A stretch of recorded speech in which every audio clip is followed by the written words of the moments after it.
नमस्कार दोस्तों, हमारे YouTube चैनल GS ग्लोबल पर आप लोगों का हार्दिक अभिनंदन है। हम लोग इंडियन पॉलिटी में हमारा जो टॉपिक चल रहा था, हम लोग द पार्लियामेंट यानी कि संसद को डिस्कस कर रहे थे और द पार्लियामेंट यानी कि संसद में हम लोग राज्यसभा को पढ़ रहे थे।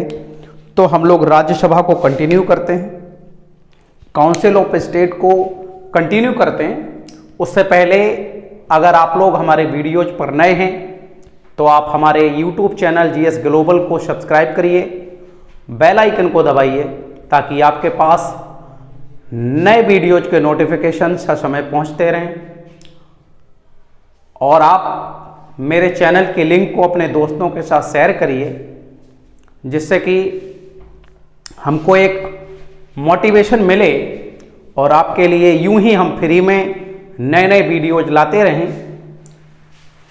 तो इंडियन पॉलिटी की सीरीज में हम लोग द पार्लियामेंट यानी कि संसद को डिस्कस कर रहे थे और इसमें हम लोग डिस्कस कर रहे थे राज्यसभा को। हम लोग इसमें राज्यसभा को डिस्कस कर रहे थे। राज्यसभा हम लोग किसको डिस्कस कर रहे थे मित्रों? हम लोग राज्यसभा को डिस्कस कर रहे थे। राज्यसभा के विषय में इससे पहले हम लोगों ने प्रीवियस वीडियो में बहुत सारी चीज़ों के बारे में डिस्कस किया है। तो आप हमारी प्लेलिस्ट में जा करके आप प्रीवियस वीडियो देखिए और इसके बाद इस वीडियो को देखिए। तो हम लोग बात करते हैं भारत के संविधान की पार्लियामेंट के विषय में, और पार्लियामेंट के विषय में हम बात करते हैं आर्टिकल 80 का 4। आर्टिकल 80 का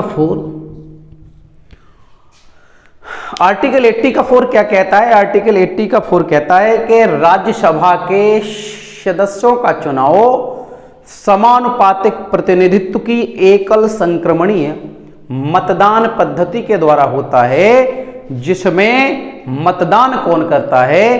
तो सभी राज्यों की विधानसभाओं के इलेक्टेड मेंबर्स जो होते हैं, निर्वाचित सदस्य मतदान करते हैं। तो मित्रों याद रखना,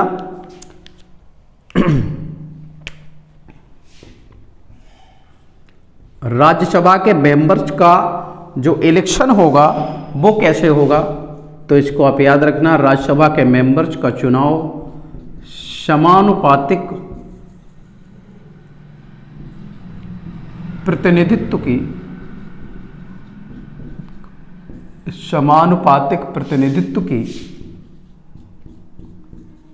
एकल संक्रमणीय मतदान पद्धति, एकल संक्रमणीय मतदान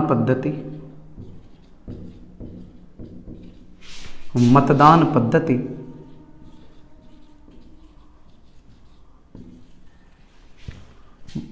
राज्यसभा के मेंबर्स का जो इलेक्शन होता है वो समानुपातिक प्रतिनिधित्व की एकल संक्रमणीय मतदान पद्धति के द्वारा होता है, जिसमें मतदान वरीयता क्रम में दिया जाता है।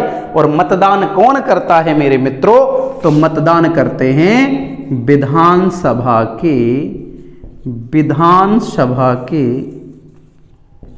निर्वाचित सदस्य।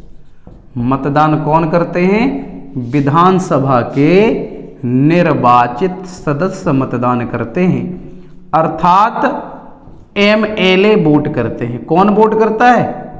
MLA वोट करते हैं, member of legislative assembly vote करते हैं। इस बात को भी आप लोग बखूबी तरीके से याद रखिएगा। दूसरा पॉइंट, राज्यसभा में किसका प्रतिनिधित्व होता है? तो हमने इससे पहले आप लोगों को बता दिया है कि राज्यसभा में राज्यों का प्रतिनिधित्व उसके जनसंख्या के अनुपात में होता है। इसके बाद हम बात करते हैं नेक्स्ट आर्टिकल की, और नेक्स्ट आर्टिकल है भारत के संविधान का आर्टिकल 83। आर्टिकल 83 क्या कहता है? इसके विषय में हम लोग बात करते हैं। आर्टिकल 83 में दो बातें लिखी हैं कि राज्यसभा के मेंबर्स का जो कार्यकाल होता है वो कितना होता है? राज्यसभा के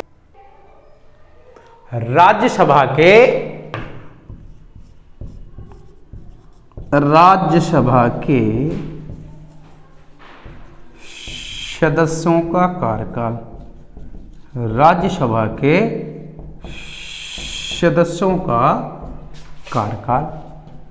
तो मित्रों याद रखिएगा, राज्यसभा के मेंबर्स का कार्यकाल 6 वर्ष का होता है। कितने साल का होता है? 6 वर्ष का। और राज्यसभा का मेंबर बनने के लिए न्यूनतम आयु कितनी होती है? तो इसको भी आप याद रखना, राज्यसभा का मेंबर बनने के लिए जो न्यूनतम आयु होती है वो होती है 30 वर्ष। तो आप इस बिंदु को भी याद रखना। इसके बाद हम बात करते हैं अगले आर्टिकल की, और वो आर्टिकल है भारत के संविधान का आर्टिकल 83 का फर्स्ट। तो 83 का फर्स्ट क्या कहता है, इतने का आप लोग स्क्रीनशॉट ले लीजिए और इसके बाद हम लोग बढ़ते हैं आगे। उम्मीद करते हैं कि आपने इसका स्क्रीनशॉट ले लिया होगा। इसके बाद हम बात करते हैं नेक्स्ट आर्टिकल की, और नेक्स्ट आर्टिकल है भारत के संविधान का आर्टिकल 83 का फर्स्ट। भारत के संविधान का आर्टिकल 83 का फर्स्ट क्या कहता है? हम बात करते हैं आर्टिकल 83 के फर्स्ट के। 83 के फर्स्ट में 2 बातें लिखी हुई हैं।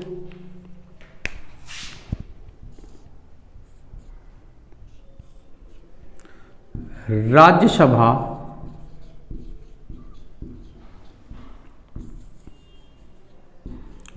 एक स्थायी सदन है। राज्यसभा क्या है मित्रों? राज्यसभा एक स्थायी सदन है। Rajya Sabha is a permanent house. Rajya Sabha का कभी विघटन नहीं होता है। राज्यसभा एक स्थायी सदन है। दूसरी बात क्या लिखी हुई है मित्रों? दूसरी बात यह लिखी हुई है कि राज्यसभा के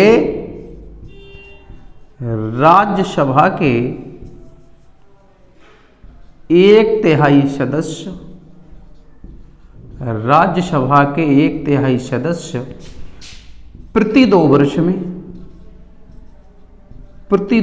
में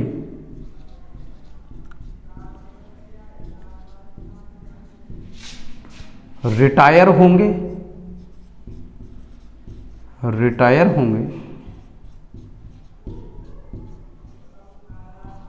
और उसके स्थान पर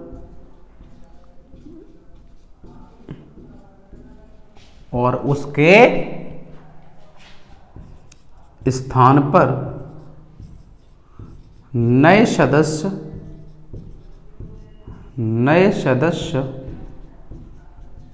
निर्वाचित होंगे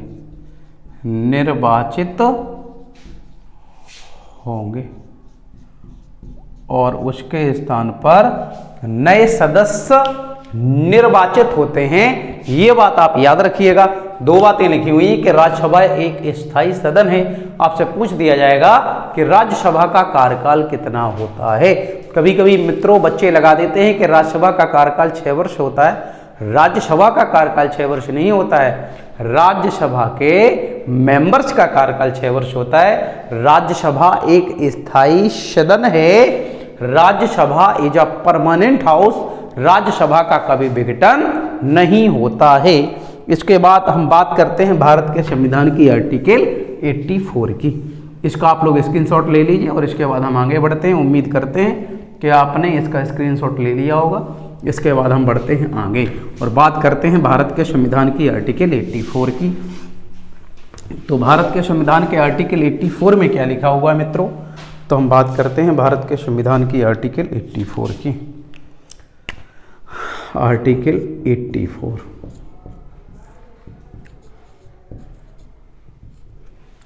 राज्यसभा का सदस्य बनने की योग्यताएं।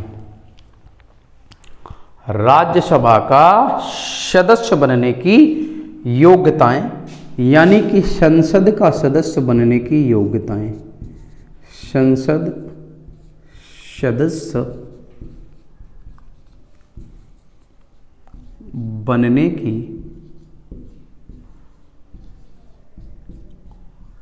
योग्यताएं, संसद सदस्य बनने की योग्यताएं, यानी कि पार्लियामेंट का मेंबर बनने के लिए कौन कौन सी योग्यताएं होती हैं, इस बात को लिखा गया है भारत के संविधान के आर्टिकल 84 में। तो हम पहली योग्यता के बारे में बात करते हैं। पहली योग्यता है वह भारत का नागरिक हो, वह भारत का नागरिक हो। पहली योग्यता है वह भारत का नागरिक हो, यानी कि ही और she the citizen of India. दूसरी योग्यता क्या है मित्रों? दूसरी योग्यता के विषय में बात करते हैं। दूसरी योग्यता है 30 वर्ष की आयु, 30 वर्ष की आयु पूर्ण कर चुका हो, 30 वर्ष की आयु पूर्ण कर चुका हो, 30 वर्ष की आयु पूर्ण कर चुका हो। तीसरी योग्यता क्या है उसके बारे में भी हम लोग बात करते हैं। तीसरी योग्यता क्या है? तीसरी योग्यता है कि किसी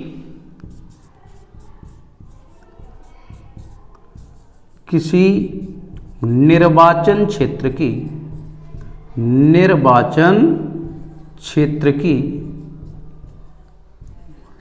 की वोटर लिस्ट में नाम हो, वोटर लिस्ट में नाम हो।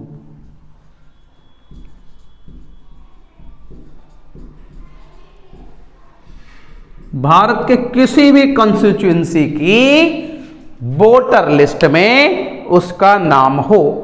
और चौथी योग्यता है कि लोक प्रतिनिधित्व अधिनियम 1954 का अनुसरण करता हो। लोक प्रतिनिधित्व अधिनियम,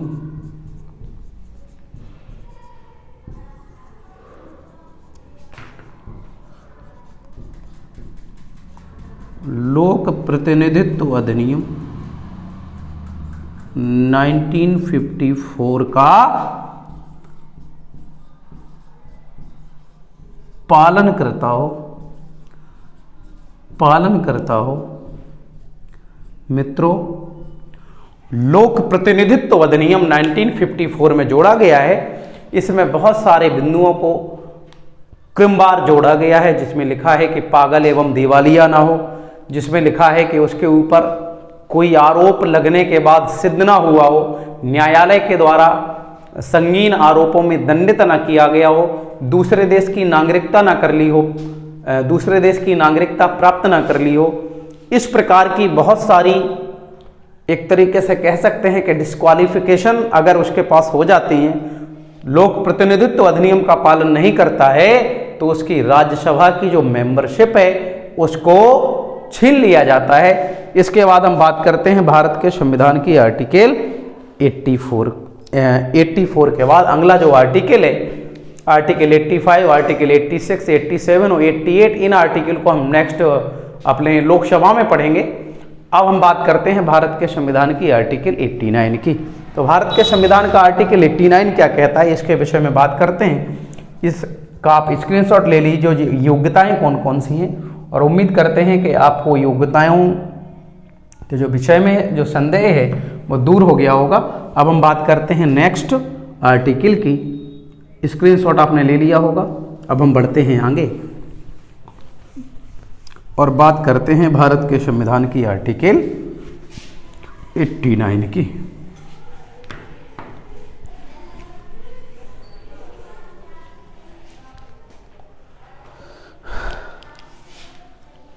आर्टिकल 89 क्या कहता है मित्रों? आर्टिकल 89 कहता है कि राज्यसभा में एक सभापति और एक उपसभापति होगा। राज्यसभा में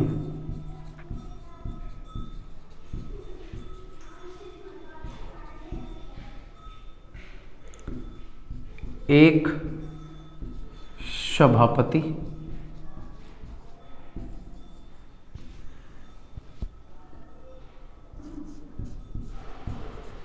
राज्यसभा में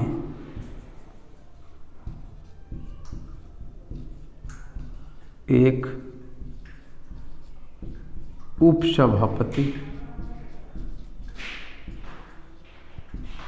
राज्यसभा में एक सभापति और एक उपसभापति होगा। मित्रों याद रखना कि राज्यसभा का जो सभापति होता है वो राज्यसभा का सदस्य नहीं होता है। और कौन होता है राज्यसभा का सभापति, तो इसका भी आप याद रखिएगा। राज्यसभा का जो सभापति होता है वो होता है उपराष्ट्रपति। कौन होता है? उपराष्ट्रपति होता है। और उपराष्ट्रपति होता है राज्यसभा का सभापति। तो राज्यसभा के सभापति का कार्यकाल कितना होगा, तो मित्रों आप याद रखना इसका जो कार्यकाल होता है वो 5 वर्ष का होता है।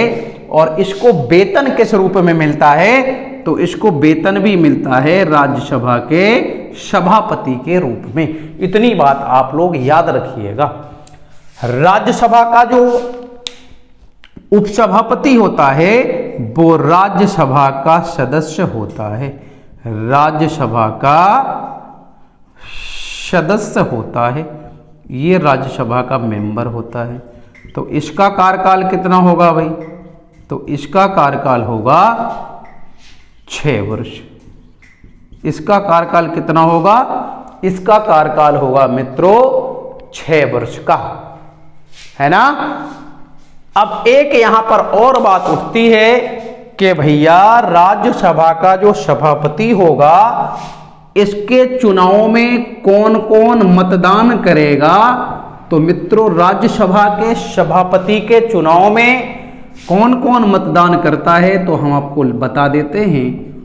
लोकसभा एवं राज्यसभा के सभी सदस्य, लोकसभा एवं राज्यसभा के सभी सदस्य मतदान करते हैं।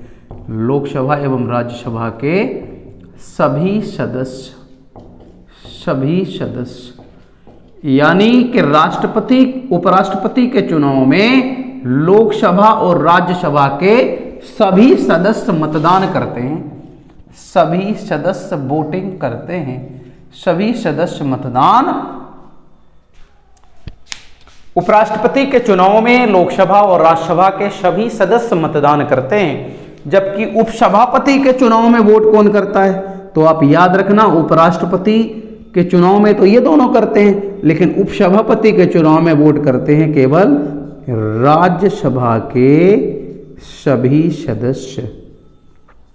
राज्यसभा के सभी सदस्य, राज्यसभा के सभी सदस्य, इस बात को आप याद रखिएगा। आपसे कभी कभी क्वेश्चन पूछ दिया जाता है कि किस सदन का सभापति या किस सदन का अध्यक्ष उसका मेंबर नहीं होता है, तो राज्यसभा का जो सभापति होता है वो राज्यसभा का मेंबर नहीं होता है। इतना आप लोग याद रखिएगा। और उपसभापति के चुनाव में कौन कौन वोट करेगा, तो उपसभापति का जो चुनाव होगा, उपसभापति के चुनाव में राज्यसभा के सभी सदस्य वोट करते हैं, तब उपसभापति चुना जाता है। याद रखिएगा। अगर पूछ दिया जाए कि राज्यसभा का जो सभापति है वो अपना त्यागपत्र किसको देता है, तो मित्रों याद रखिएगा राज्यसभा का जो सभापति होता है वो त्यागपत्र किसको देता है, तो राज्यसभा का जो सभापति होता है वो त्यागपत्र देता है अपना राष्ट्रपति को। राष्ट्रपति को त्यागपत्र देता है। याद रखिएगा। अगर पूछा जाए कि भैया ये त्यागपत्र किसको देता है, ये अपना रिजाइन किसको करता है, त्यागपत्र किसको देता है मित्रों, तो ये त्यागपत्र देता है राष्ट्रपति को। इतना आप लोग याद रखना। और अगर पूछा जाए कि राज्यसभा का उपसभापति त्यागपत्र किसको देता है, तो मित्रों याद रखना राज्यसभा का उपसभापति जो होता है वो त्यागपत्र देता है उपराष्ट्रपति को। ये त्यागपत्र किसको देगा? तो त्यागपत्र देगा उपराष्ट्रपति को। ये बिंदु आप याद रखना। इसको शपथ कौन दिलाएगा, ये भी आप याद रखिएगा। तो इसको शपथ दिलाता है भारत का राष्ट्रपति। उपराष्ट्रपति को शपथ कौन दिलाता है? तो भारत का राष्ट्रपति दिलाता है। और उपसभापति को शपथ कौन दिलाता है? तो मित्रों याद रखना, उपसभापति को जो शपथ है वो दिलाता है उपराष्ट्रपति। कौन दिलाता है? उपराष्ट्रपति शपथ दिलाता है। इसको शपथ कौन दिलाएगा? इसको शपथ दिलाने का काम करेगा उपराष्ट्रपति। और उम्मीद करते हैं कि इतने बिंदु, इतनी बातें आप लोगों को भली भांति समझ में आ गई होंगी। अब हम बढ़ते हैं आगे, और आगे बढ़ने के बाद अब बात करते हैं अगले आर्टिकल की। इतनी बातें आप लोगों ने बखूबी समझ ली होंगी। इसके बाद हम बढ़ते हैं अब आगे और बात करते हैं अगले बिंदु की। इसका आप लोग स्क्रीनशॉट ले लीजिए। इसके बाद हम लोग आगे बढ़ते हैं। उम्मीद करते हैं कि आपने इसका स्क्रीनशॉट ले लिया होगा। अब हम बढ़ते हैं आगे और बात करते हैं अगले आर्टिकल की। और अगला आर्टिकल क्या है उसके विषय में हम बात करते हैं।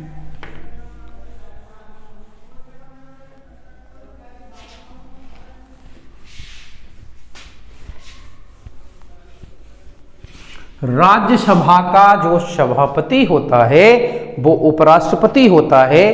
और राज्यसभा के सभापति को हटाने की प्रक्रिया क्या होती है मित्रों? आप लोग जानते हैं कि राज्यसभा के सभापति को हटाने की प्रक्रिया जो होती है उसको हम लोगों ने उपराष्ट्रपति में पहले से ही पढ़ रखा है कि राज्यसभा के सभापति को राज्यसभा के द्वारा साधारण बहुमत से हटाया जाता है, जिसमें लोकसभा की सहमति आवश्यक होती है। तो उम्मीद करते हैं कि ये बिंदु भी आप लोगों का क्लियर हो गया होगा। और यदि हम पूछ दें आपसे कि मित्रों ये बताइए कि राज्यसभा के उपसभापति को कैसे हटाया जाता है, तो राज्यसभा के उपसभापति को हटाने की प्रक्रिया क्या है? तो राज्यसभा के उपसभापति को भी साधारण बहुमत से केवल और केवल राज्यसभा के बहुसंख्यक मेंबर्स के द्वारा हटाया जाता है, जिस आशय की लिखित सूचना 14 दिन पूर्व दी जाती है। इस बिंदु को भी आप लोग बखूबी याद रखिएगा। इसके बाद हम बात करते हैं अगले आर्टिकल की। और आर्टिकल 92 क्या कहता है इस विषय में हम लोग बात करते हैं। आर्टिकल 92 भारत के संविधान का आर्टिकल 92 कहता है कि सभापति और उपसभापति पर, सभापति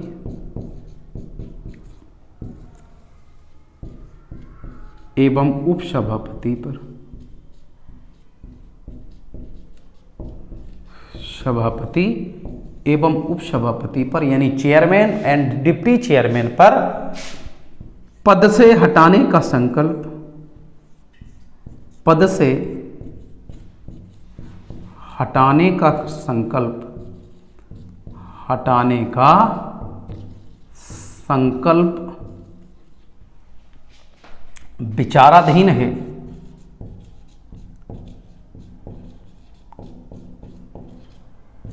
पद से हटाने का संकल्प विचाराधीन है, तो वे पद धारण नहीं कर सकते, तो वे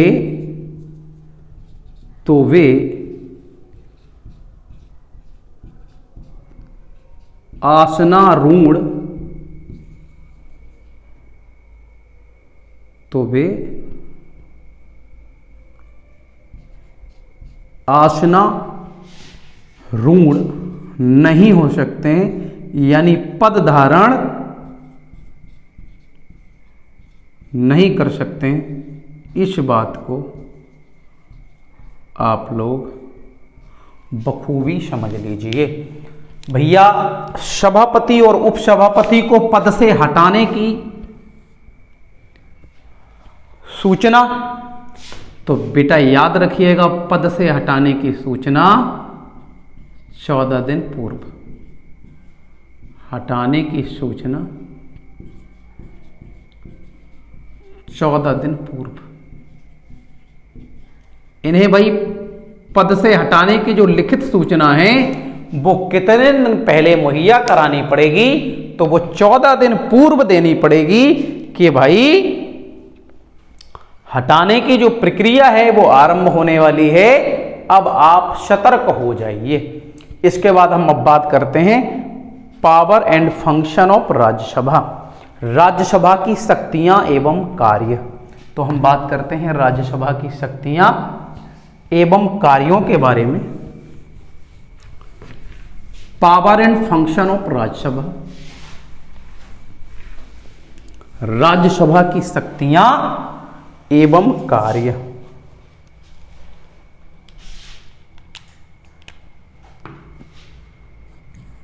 हेडिंग डालिए power and function of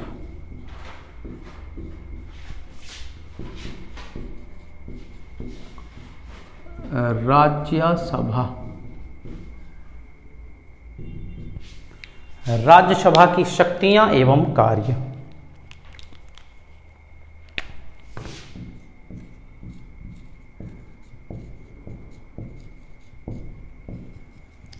Rajya Sabha की शक्तियां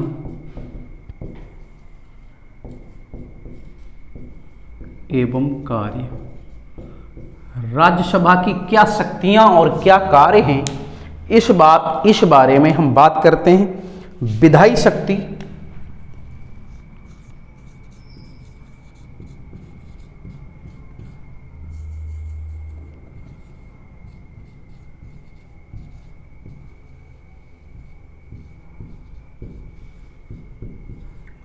लेजिस्लेटिव पावर। मित्रों, हम बात करते हैं लेजिस्लेटिव पावर की। राज्यसभा को विधायी शक्ति कौन सी दी गई है? राज्यसभा किसी साधारण विधेयक को जो लोकसभा से पारित है 6 माह तक रोक सकती है। याद रखना, विधायी शक्ति साधारण विधेयक को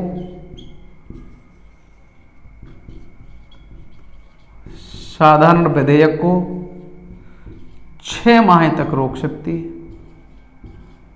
राज्यसभा किसी साधारण विधेयक को 6 माह तक रोक सकती है, 6 माह तक रोक सकती है, 6 माह तक रोक सकती है। राज्यसभा किसी भी साधारण विधेयक को 6 माह तक रोक सकती है जो साधारण विधेयक राज्यसभा से पारित हो। अगर कोई साधारण विधेयक लोकसभा से पारित है तो राज्यसभा को यह शक्ति दी गई है कि उस साधारण विधेयक को 6 माह तक अपने पास रोक कर रख सकती है। इस विषय को आप लोग ध्यान से याद रखिएगा।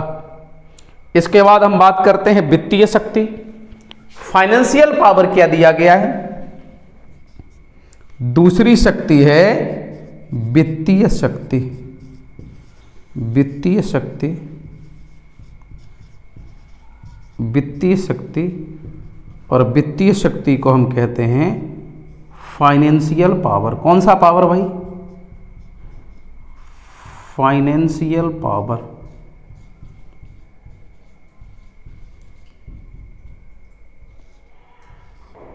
तो मित्रों याद रखना, राज्यसभा किसी धन विधेयक को राज्यसभा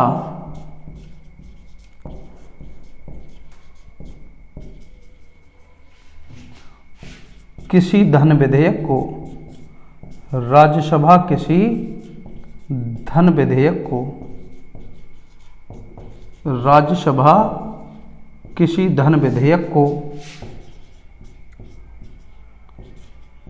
14 दिन तक रोक सकती है, 14 दिन तक रोक सकती है। राज्यसभा किसी धन विधेयक को 14 दिन तक रोक सकती है। यदि 14 दिनों के अंदर राज्यसभा ने धन विधेयक के संबंध में किसी प्रकार का विचार विमर्श नहीं किया तो धन विधेयक राज्यसभा से स्वतः पारित मान लिया जाता है। इस बात को भी आप याद रखिएगा। धन विधेयक के संबंध में राज्यसभा को कोई शक्ति नहीं दी गई है, फाइनेंशियल पावर कोई भी नहीं दिया गया है। अब हम बात करते हैं संविधान संशोधन की शक्ति। संविधान संशोधन की शक्ति, इसका आप स्क्रीनशॉट ले लीजिए। इसके बाद हम बात करते हैं संविधान संशोधन की शक्ति। संविधान संशोधन की शक्ति, अगर आपसे पूछा जाए कि वार्षिक वित्तीय विवरण यानी बजट कहां पेश होता है, तो बजट भी पेश होता है लोकसभा के अंदर। संविधान संशोधन की शक्ति, संविधान संशोधन,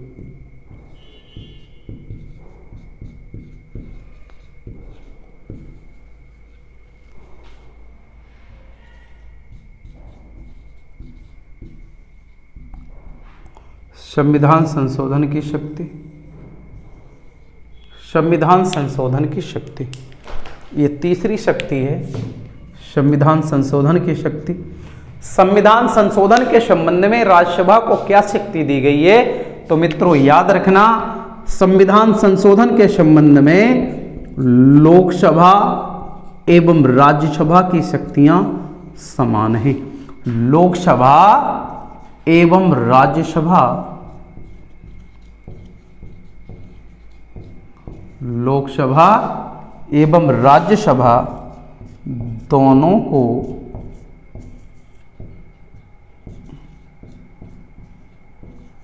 समान शक्तियां प्राप्त हैं।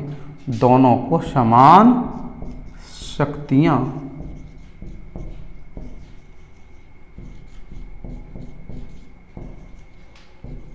प्राप्त हैं। बेटा याद रखिएगा, संविधान संशोधन के संबंध में लोकसभा और राज्यसभा दोनों को समान शक्तियां प्राप्त हैं, यानी कि संविधान संशोधन के संबंध में लोकसभा और राज्यसभा दोनों समान रूप से शक्तिशाली हैं। इस विषय को भी आप याद रखिएगा। इसके बाद जो अन्य शक्तियां हैं उसको हम लोग कवर करेंगे नेक्स्ट वीडियो में। यहां तक आप लोगों को हमारा जो द पार्लियामेंट है वो बहुत अच्छी तरह से बखूबी आप लोगों को समझ में आया होगा। इसके लिए आप हमारे वीडियोज को लाइक करिए, मित्रों के साथ शेयर करिए और हमारे चैनल को सब्सक्राइब करिए। आप लोगों से रिक्वेस्ट है मेरी कि आप कम से कम हमारे चैनल को सब्सक्राइब करिए और 1-2 लोगों से सब्सक्राइब कराइए और बेल आइकन को दबाइए ताकि आपके पास नए वीडियोज के नोटिफिकेशन पहुंचते रहें। नमस्कार दोस्तों, जय हिंद दोस्तों।